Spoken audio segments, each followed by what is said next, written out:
so much for always making this work. David Meltzer, I appreciate you, buddy. It's always fun. We've been pretty consistent with meeting up every week, and most weeks having amazing guests come on board, chat with us, and share some of their experiences. So this has been a lot of fun, and you keep hinting at the next phase, the next step. I am excited about the next step of Celebrity Entrepreneur, which is coming soon. Yeah, I knew it would. It's just a matter of divine time. And speaking of divine time, we've been able to take some of the divine time of your good friend, and I'm so appreciative of him showing up here on a Sunday afternoon. I probably wouldn't make it if the Chargers were close, but they're winning 10-0 already, and Austin Eckler's not playing because he's hurt. So I got plenty of time this afternoon to have some fun with our friends. Why don't you introduce our beautiful guest here today? By the way, I feel the same way. I'm trying to follow football more this year, and I have always been a Chargers fan growing up in San Diego, so I'm pretty happy with today. But without further ado, he's been a dear friend of mine. I don't even know since when, since we were working out at Gold's Gym in LA over 10 years ago. He has been acting for, I don't want to age him, but quite a long time. He's built an amazing career. I was lucky enough to guest star on his current series, Blue Ridge. Let me introduce my dear friend, Jonathan Schaech. Hi, guys. What's up, bud? How's it going? Going amazing now that you're here. I just have my first question. You know, a lot of people in your position would not take 15, 20 minutes on a Sunday afternoon to do something like this. Obviously, you have non-negotiable principles. You have non-negotiable character in what you do. And a lot of people in our business, sports and entertainment business, they lose those priorities. For you, is this a strict practice, or do you evaluate and reevaluate where and how you spend your time? Because this is not how most people probably think. Probably all three of us would spend our Sunday afternoon. Yeah, it's true, but it's James, so that's right. That's a good point. Yeah, I do anything for him, and he's been in it. We live in the same city, and he's been traveling so much that I thought I was going to come over to the house.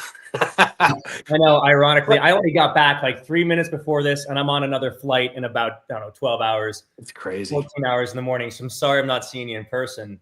But speaking of non-negotiables, I can speak for Jonathan in this regard. He has been an inspiration to me, both from the acting side and staying consistent, staying in class. He even comes and teaches at Fourth Wall, the acting class that I stay practicing in out here, and also in the gym for physical fitness, for sobriety, talk a little bit about that, Jonathan, because you've been doing that for longer than I have. And like I said, you're an inspiration for me to continue to practice things that I know are good for me.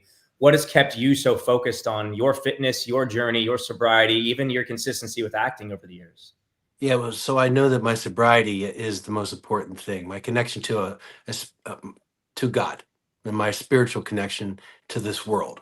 So that when I go to the gym, I do it because this brain of mine just likes to go all over the place, and I don't like it to be in control of me. And I exhaust my body and connect my mind to my body when I do my workout. It's almost like a meditation. So I'm very consistent with that. When I lose that, then I seem to lose a lot of this, ability to connect to the source. So that's why I'm very consistent. I went to church today with my family, and the pastor was talking about how you give up the Sabbath.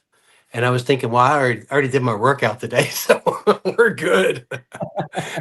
So good. Well, you're speaking my language, and we were speaking yesterday about how I was at this eclectic event at the Del Mar Fairgrounds in San Diego, and what they had me speak on in this very spiritual group. And like you, people are hesitant to use the word God or source or whatever defining label they'd like to put on something bigger than us that loves us more than our mom.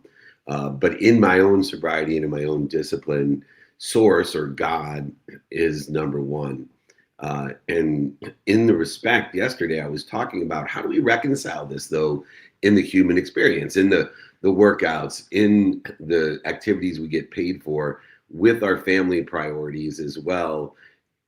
As spiritual beings in the human experience, I believe that a lot of very spiritual people, and I always feel blessed that I started with no spirituality, so I have a better reference point, because I think enlightened people have a difficult time with reality because being so enlightened, they realize how worthless and meaningless a lot of the human experience is. Right. Pursuing all three of us, the shit that we pursued, especially when we were young, they laughed at us, scoffed at us, made fun of us for. And so I was blessed to have a very pragmatic upbringing, a It gives you realistic. perspective. It really does. It does, right? Right. But you, like I, later on in life, really learned to apply our why. In your sobriety, in your family, and in your faith, how do you reconcile that with still pursuing the human experience, the lessons that life will give us with, for example, entertainment or your profession? Well, I just think that as long as I stay sober, good things will keep coming to me. Things that I feel are in line with what I want to do. And Blue Ridge, this television series that James, we were lucky to have James come out and play a role in. It's been that. It's been my sober journey. It's connected. It's bigger and better than I ever could dream it to be. And that's because I was sober and it came to me. I never had my own television series, and my sobriety allowed me to have that. Uh, and so yeah, so I look at these things that are in my life, and one of the key things, and that is these beautiful relationships that I've been able to get with other artists and other souls. That I just finished a film with Sean Kanan, and you know how I know Sean is acting class 40 years ago. That's how long we've sustained a relationship in Hollywood. And he called me up and he had a movie and he wanted me so badly, fought for me, and he got me the part. And I just finished the film with him. So these relationships, I think, is one way um, that I know that it's important. It's purpose driven. It's part of the flow, of life. So yeah. That's Well, I beautiful. think that it's the choices you're making now in your sobriety, but it's also the decades of work you've put in, the decades of work in your craft. I mean, you can see it in your bloody jawline, the decades of work you put into your physique and health and wellness. And also, on your point, the decades of relationships you've built up. And I don't know how you were 30 or 40 years ago, because I've known you for about 10. Because you were only born 30 or 40 years ago. 35 years ago.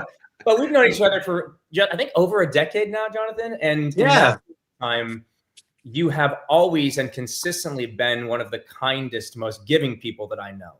And that's not always the case for somebody at your level of experience and your level of success. What is it? Is this something that's newer in your life, like since I've known you the last 10 or 15 years? Or is this something that's always been who you are, which is giving and kind and the type of person that says, hey, I have an opportunity for you. Let me lift you up and help you, versus a lot of people we know in Hollywood who would be like, no, you might be competition. Let me actually stay away from you. Is this who you've always been, or is this part of your sobriety?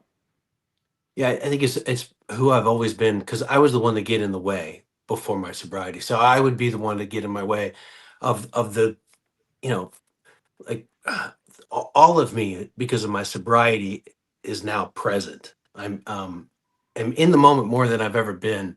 And the only thing I would ever do is take myself out. Does that make sense? Sure. But Sure. now that I've always been nice. Everyone always told me I was nice to my detriment. Yeah, it's like, all right, you can't be nice and be successful. And I kept, I kind of beat myself up because of that. I found ways to not be so nice, and that was to do drugs and alcohol, abuse everything around me to kind of dim my light so that I could fit in. And I just don't do that anymore. So since you've known me, I don't dim my light. I've just been glowing, and you have met that. And there's not many individuals I know your age, and not even Hollywood, just like in your age, that have that ability to stand strong with like this positive like this world that you're working hard. You work hard every single day. You have to work hard. um and not everyone in your age does that. The hard work isn't part of their equation. I hate to say that, but I feel that to be true. What do you guys think? Well, I I think appreciate you saying that. you're spot on. How do you feel about that? Also, David, while you're answering that, can you be nice and be successful? I think that's a great question. Yeah, let me explain that in my perspective. And one, why recovering or people in recovery do so well. It is because their understanding of the linear time within the context of human experience. And so when people are saying, well, you're too nice to your detriment, well, in the linear time frame, when you're kind, the outcomes in our lives from the behaviors we have always are indicative of no evidence or evidence contrary to where we want to be. Because it's infinite. Kindness and love and honesty, integrity, discipline, these are infinite behaviors that eventually, they're in a divine direction. They'll eventually create exponential outcomes like Blue Ridge, like the movie opportunities that you've had. And so what happens is we're kind, and then people see evidence that's contrary to the kindness that we gave. Oh, you were taken advantage of. You were manipulated. Well, my mentor, Lee Steinberg, who they made the movie Jerry Maguire about, he had this great saying, be kind to your future self. And when you're kind in a divine direction, it may not be tomorrow when the person steals from you, cheats from you, lies from you, doesn't pay you back the loan, whatever it is that you have done in the essence of kindness.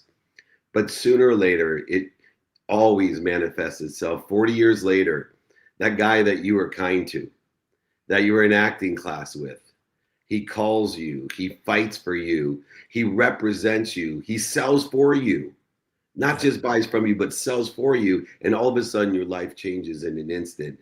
And now the evidence looks as if you're an overnight success when your success actually was created 40 years ago. That's amazing, bro. Right? And these old souls like you guys, and especially James, because it's the first thing I recognize why I wanted James to be on one of my teams. I want him to be in my inner circle, the spheres of influences. He has this understanding of enjoying the consistent, persistent pursuit of your potential. And I do believe that people that are in recovery learn about how to behave each and every day. My whole basis of my success is based off of 24 hours. That's all it's the 12 steps rewritten into some modern day OCD, anal retention, time love of David Meltzer. But I am in recovery and I work my day. That's all I work in a divine direction, and I make my detours divine. So God bless you, Jonathan. I've never gotten to know you. I've loved your work for many, many years, but I know you're a kindred spirit, and anything I can do to help you, please let me know, because when I come to Nashville next time, we all have to get together. Fix that next time you're in Nashville. Or if you come to LA, you come to SoFi to my office. Yeah, I'd love that. He's got a great office. Casually, what is it? 3 suites now in SoFi, connected, looking up pretty. Yeah. Oh, 65,000 seat waiting room. That's usually empty. Well, okay, I want to touch on the other part here too, because honestly, maybe you can even arm me with more information or a tangible approach for younger people. I'm not that old, but I'm finding myself on college campuses like every week now, whether I'm doing motivational speaking, which has truly become one of my biggest passions, because I have these college age students who grew up watching my TV show, listening to the music, and they're still coming to concerts. So I have this unique ability to capture their attention. And I have a slightly better chance of them listening to what I say, maybe than your average speaker. And I love empowering these students. So whether I'm speaking or I'm playing shows, I'm in college campuses pretty much every week. And to everybody's point on this, there does seem to be some discrepancy between when we grew up, you guys grew up, or even my age, and the correlation between just what hard work looks like, and then your average younger person or college student and what they think hard work looks like. And objectively, it's hard to find people that really are excited about the hard part of hard work. They think, no, we should have this faster or sooner. It's a comparison world on our iPhones, on social media. Yeah. They are growing up in a world that even I didn't grow up in. I came in just social media just after high school. So I didn't have this comparison of the most successful people in the world that I'm now comparing myself to. When I compared myself to the best actors, best singers, best businessmen, best looking, whatever it is, it was only in my little sphere of my classmates and my friends in my town. Now I have such sympathy for college students and high school students and even younger that compare themselves to us and to everybody that are the most successful people in the world. So back to the point here, how do we get a new generation excited about the hard work that does have to come with the faith and the belief and all the other things? After all of that, you need to go and work your ass off. How do we translate that, David? Me, not Jonathan. Wow, I thought you Well, were Jonathan, you can jump on No, in. I don't have the answer. I got little ones, and I'm waiting for yeah. that You know, answer. when we put things into context, it's through our own meaning of the past. And so Jonathan and I, who are closer to the same age, he looks much younger, but closer to the same age, we have to align the meaning of the past with this divine direction that I'm talking about, the behaviors that we create every day. And so as we look backwards historically, generation to generation, we'll always say they have it better than us. They're so entitled. They don't have the discipline. They don't do the hard work. I will tell you that I believe the opposite. And as I travel, I try to give a different meaning to my past to align with their divine direction, not mine. So understanding that they have a different way of behaving that is consistent and persistent in the pursuit of their potential. Because that's my definition of happiness, of fulfillment, passion, purpose. And although they can create passion, purpose, and profitability in a different way, I believe there's always 98% of the people are drifters. And I've been a drifter. I believe Jonathan knows what that is. I'm not sure, James, you're so young and so disciplined. I'm not sure if you've ever been a drifter, but 2% of the people are of definite purpose. And Napoleon Hill talks about this in Outwitting the Devil.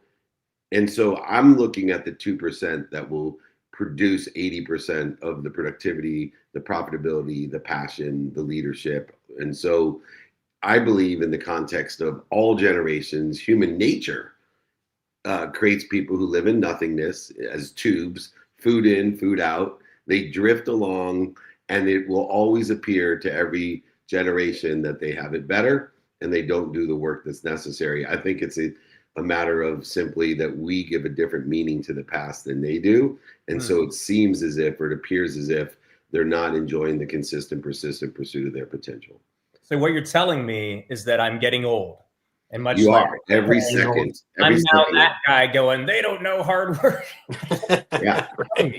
But with the biohacking, you don't have to get old. You're just age-wise, you're getting older, but you can actually be younger than you were last year. I look at Jonathan and I'm still trying to catch up to his physique. He just keeps getting better and better every year. So I think you're right about that, David.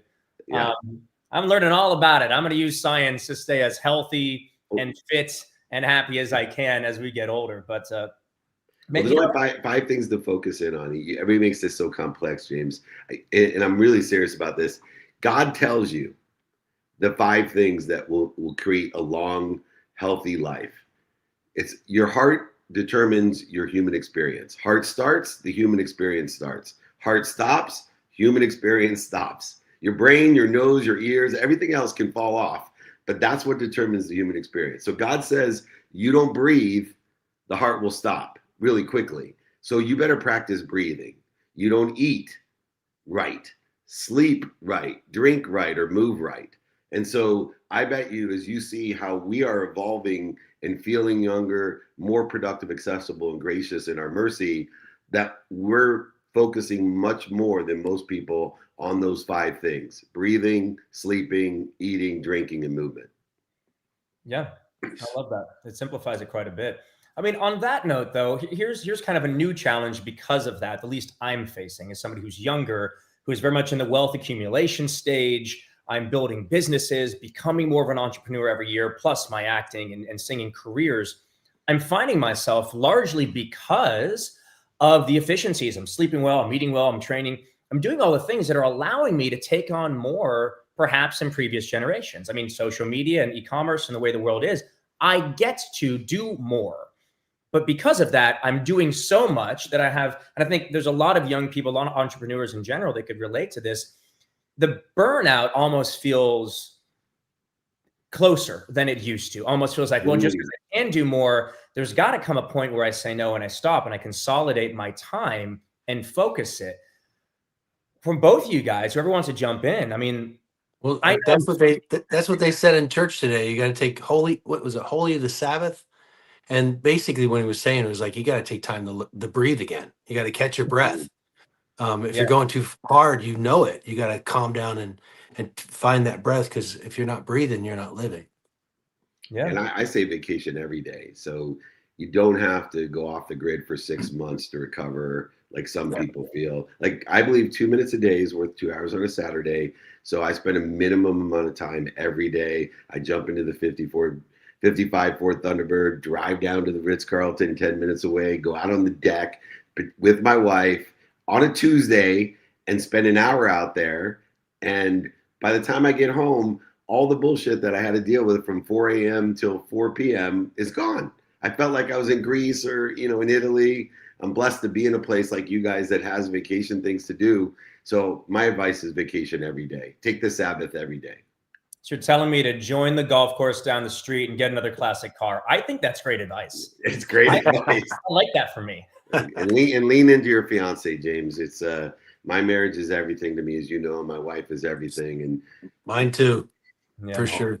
So that is a priority. So anyway, I'm blessed. I'm going back to the Charger game, if you guys don't mind. And this has been an extraordinary episode. Jonathan, let's get together soon. I look forward to that, very much so. Jonathan, means the world. Thank you for jumping on the weekend. I appreciate your time and your advice and your friendship. Yep. Keep seeking the truth, brother. We'll do. Wise soul of Jonathan Shea. James, I owe you one for bringing him on a Sunday. Thank you so much.